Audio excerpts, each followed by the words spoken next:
سلام خانم، ماشینی که آگهی کردین بدون رنگه؟ نه قرمزه. نه منظورم اینه رنگ شدگی داره؟ معلومه که داره. ماشین بیرنگ اصلا وجود نداره، همه رو تو کارخونه رنگ میکنن دیگه. مال منم قرمز گوجه‌ایه. اصلا ولش کنید. ماشین جایش فرو رفتگی یا خوردگی داره؟ وا آقا معلومه که نه. خدا رو شکر. من هر جای ماشین رو که مالیدم دادم تعویض کردم. کجاهاشو مالیدی؟ دور تا دورشو. یعنی همه چیه ماشین تعویضه؟ همه چیش که نه. مثلا چی؟ مثلا روغن ماشین رو تو این 3 سالی که دستم بوده عوض نکردم. فابریک کارخونه است. 3 سال روغن عوض نکردی؟ آقا مثل اینکه شما دلالی، الکی وقت منو نگی. البته اگه قدت بلند باشه دلالم باشی اشکال نداره. خانم چه ربطی به قدم داره؟ بعدش هم این قیمتی که شما گذاشتی قیمت صفرشه. چون ماشین من خیلی خاصه، هر وقت تو خیابون خراب میشه کلی آقا به سمت من و ماشینم هجوم میارن تا ماشینمو درست کنن. من پشیمون شدم، نمیخوام ماشین تو. بی خود 3 ساعت وقت منو گرفتی، حالا میگی نمیخوام. شماره‌تو میدم به بابام و داداشم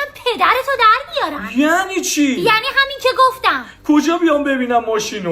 آدرسو میفرستم. اگرم میخوای یکم به تخفیف بدم برام پاستیل نوشابه‌ای بخر بیار. خداحافظ.